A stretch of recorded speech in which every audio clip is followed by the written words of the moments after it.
اللہ تو مجھے معاف فرما دے. فغفر لہو، اللہ تعالیٰ نے معاف بھی فرمایا، آیتیں نازل ہوئی. پھر چند دن کے بعد ایسا ہوا، پھر ان کے خاندان والا بنی اسرائیلی ایک بار پھر کسی سے لڑ رہا تھا. دوسرا ہی دن تھا.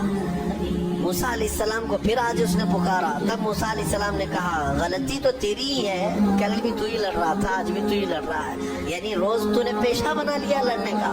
تو موسیٰ علیہ السلام اپنا پنجہ لے کر اسی کی طرف آنے لگ گئے.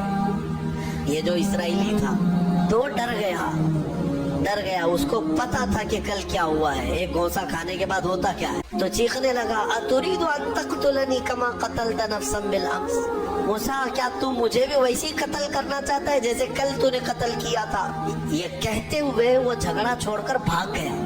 اب بھاگ کر جا کر فرعون کے خاندان والوں کو، بلکہ فرعون کو سب بتا دیا کہ موسیٰ بنی اسرائیل سے ہیں اور ایک فرعونی کو، ایک تمہارے خاندان والے کو کل موسیٰ نے قتل کیا ہے. تو معاملہ بڑا بگڑ گیا. فرعون کے دربار میں یہ سب اس نے چغلی کیا.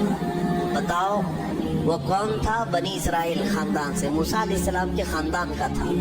اور فرعون کیا چغلی کیا ہے؟ انہی کی، موسیٰ علیہ السلام کی چغلی کیا انہی کے خاندان کا آدمی. فرعون کے ہاں جا کر بتایا. فرعون پوری تیاری کر کے کہا کہ موسیٰ کو پکڑو. اور میں پہلے سے کہتا آ رہا تھا کہ وہی بچہ ہے اور میرا گمان صحیح نکلا. اس بنیاد پر اس نے اپنی بیوی کو سزا دینا شروع کیا، حضرت آسیہ. اس بنیاد پر وہ عذاب اس قدر دیا کہ ان کے ہاتھوں پر میخ مار کر انہیں سلاتا تھا، ان کو بالوں سمیت چھت سے لٹکا دیا جاتا تھا. بہت شدت کی تکلیف دی حضرت آسیہ کو، کیونکہ وہ موسیٰ علیہ السلام پر ایمان لاتی، وہ موسیٰ کے خدا پر ایمان رکھتی تھی. تو فرعون نے اپنے جانبازوں کو، اپنے لڑاکوں کو بھیجا کہ پھر موسیٰ کو پکڑو. وہ سب نکلے تو ایک ان کی اچھائی چاہنے والا، ان کا خیر خواہ شہر سے دوڑتا ہوا آیا. وجاء رجل من اقصى المدینة يسعى، دوڑتا ہوا آیا شہر سے اور کہا ارے یا موسیٰ ان الملأ یأتمرون بک لیقتلوک، فوج پیچھے سے آ رہی ہے تمہیں قتل کرنے کے لیے، تم یہاں سے فوراً نکل جاؤ، یہ بستی چھوڑ دو. حضرت موسیٰ علیہ السلام اس کی بات سن کر کے نکل پڑے. یہ مصر کی سرزمین تھی، چھوڑ کر کے آپ وہاں سے نکلے. فخرج منها خائفا يترقب، وہاں سے خوف کے عالم میں نکلے تھے. موسیٰ علیہ السلام دوسری بستی پر چلے گئے، ایک ایسی جگہ پر گئے. یہ پورا واقعہ تفصیل سے سورہ قصص میں موجود ہے. ایک بستی پر پہنچے تو وہاں پر دیکھا ہے کہ ایک کنویں پر بھیڑ لگی ہوئی ہے، بہت ساری بھیڑ ہے، پانی کھینچ رہی ہیں. اس میں دو لڑکیاں دور شرماتے کھڑی ہیں، وہ پانی لینے کے لیے بھیڑ میں نہیں جا پا رہی. تو موسیٰ علیہ السلام بھیڑ کو چیرتے ہوئے آئے اور ان دو لڑکیوں کے لیے پانی آپ نے ڈول سے نکل. آپ مضبوط تھے، قوی تھے، طاقتور تھے. پانی آپ نے نکالا اور پانی نکال کر ان دونوں لڑکیوں کو دیا. دو جوان لڑکیاں تھیں.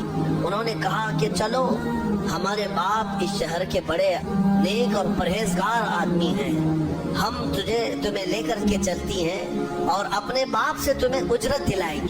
تم دیکھنے میں بڑے اچھے لگتے ہو، اجنبی ہو، مسافر ہو، اجرت دلائیں گے جو پانی تم نے ہمیں ڈول سے کھینچ کر دیا ہے. موسیٰ علیہ السلام ان کی بات پر چل پڑے. کہاں وہ دونوں لڑکیاں اپنے گھر